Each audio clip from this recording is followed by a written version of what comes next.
Assalamualaikum warahmatullahi wabarakatuh. Perkenalkan kami dari kelompok statistika C2 dari kelas C yang beranggotakan Beatrix Stephanie Zebua dengan NIM akhir 2011, Arman Maulana Saputra dengan NIM 2026, dan Muhammad Najib Fikri dengan NIM akhir 2033, dan juga Laida Lavenia dengan NIM akhir 2041. Di sini kami akan mempresentasikan hasil dari penelitian kami tentang distribusi binomial sebagai estimasi probabilitas tingkat kesembuhan pasien terkonfirmasi COVID-19 di Indonesia. Baik, pada pembahasan ini terdapat 4 poin utama, yaitu study case dari COVID-19, disorder rate, solution, dan conclusion.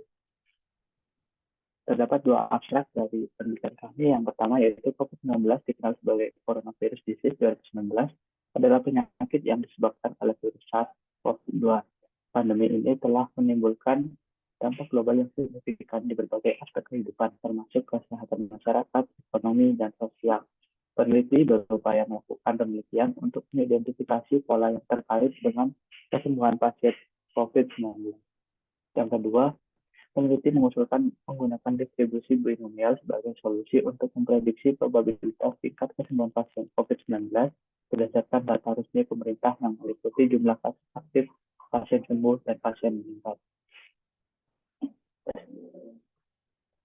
Baik, di sini adalah data yang kami teliti, yang kami dapatkan dari pengumuman secara resmi oleh Kementerian Kesehatan Republik Indonesia yang mendapatkan dari tahun 2020 hingga tahun 2023. Untuk pengolahan data akan dijelaskan oleh teman saya. Oke, untuk pengolahan data dari penelitian kami itu menggunakan rumus perhitungan binomial, dan selanjutnya hasil dicari dengan didasarkan pada tujuan penelitian.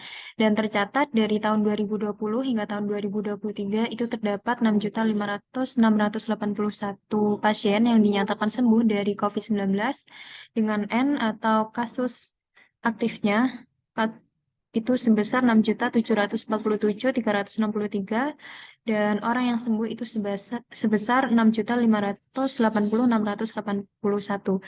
Dan selanjutnya yang ketiga yaitu probabilitas sembuh itu sebesar 0,975 didapatkan dari 6.580.681 dibagi dengan 6.747.363 dengan probabilitas meninggal 1 dikurangi probabilitas sembuh yaitu 0,975 dan didapatkan probabilitas meninggalnya yaitu 0,024, dan probabilitas kasus aktifnya itu sebesar 0,001.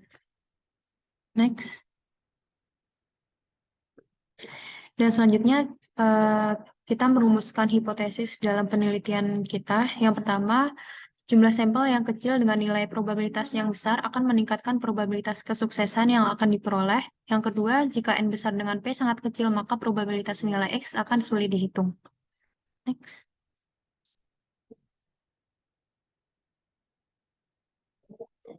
Dan selanjutnya dalam penelitian ini kami menggunakan metode distribusi binomial. Jadi distribusi binomial ini adalah salah satu distribusi statistik yang menggunakan probabilitas kejadian biner atau dua hasil yang saling eksklusif dengan menghasilkan kejadian sukses atau gagal. Dan untuk formulanya seperti yang terdapat di PPT.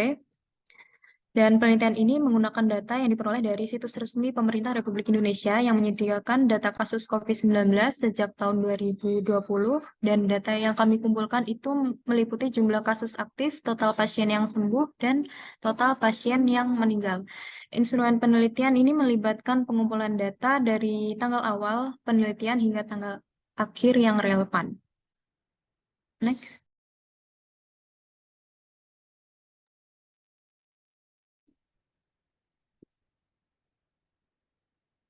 Selanjutnya akan dijelaskan oleh rekan saya. Oke, jadi berikutnya kita masuk dalam perhitungan binomialnya.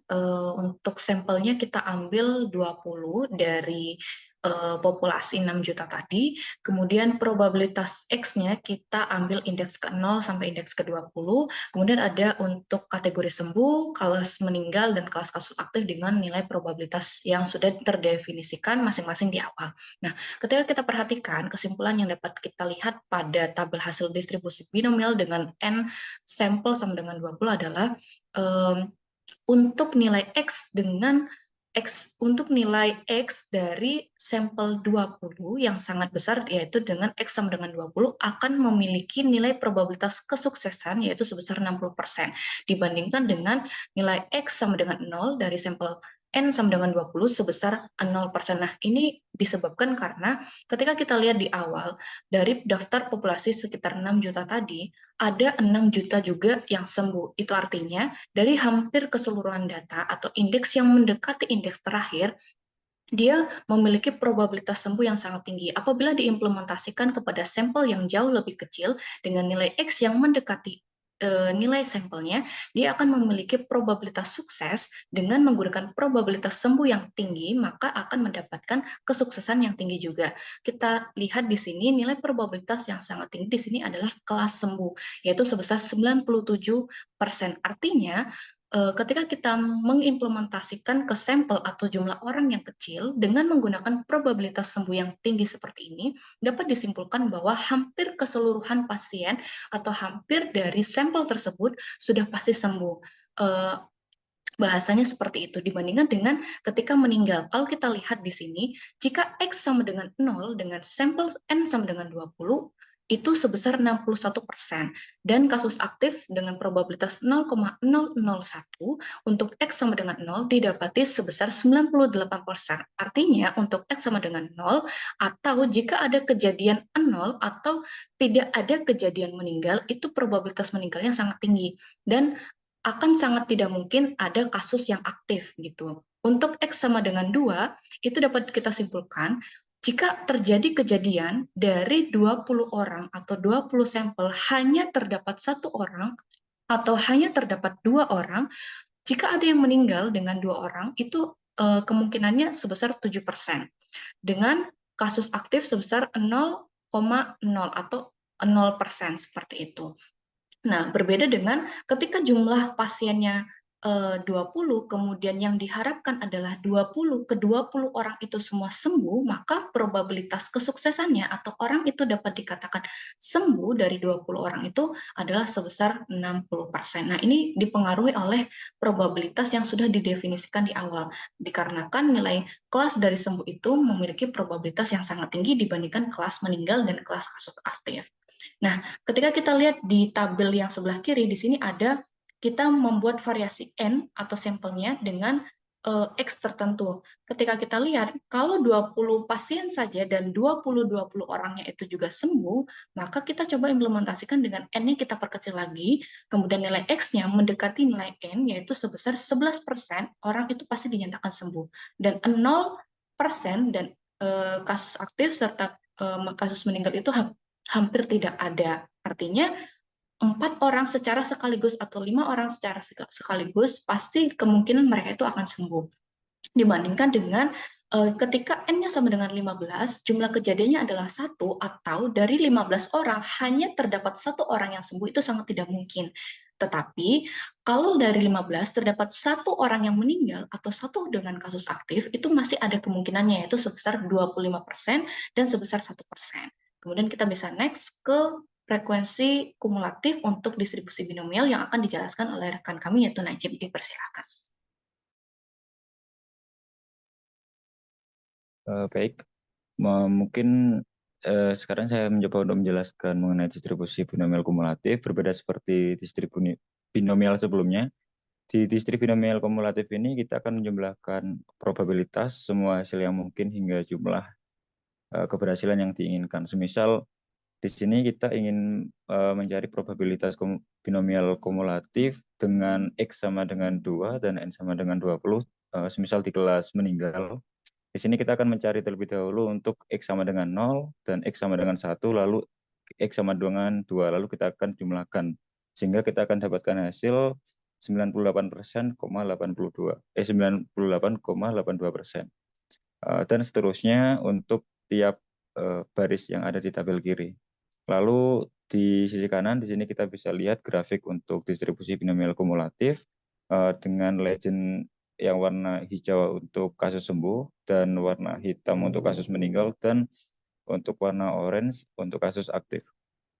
Lalu di sisi bawahnya adalah untuk variasi N dan P, di mana di sini kita ambil N sama dengan 5, dengan X sama dengan 0. Di kelas meninggal kita dapatkan nilai probabilitas yaitu 88,56%. Lalu untuk kasus aktif itu 99,81% dan untuk kasus sembuh dengan X sama dengan 0 itu yaitu 0,0% atau 0. Begitupun untuk X sama dengan 4, bisa kita lihat dengan kasus sembuh itu 0,1187, lalu untuk kasus meninggal itu 0,9998, dan kasus aktif itu 1,000. Oke, mungkin itu saja. Lanjut ke slide selanjutnya.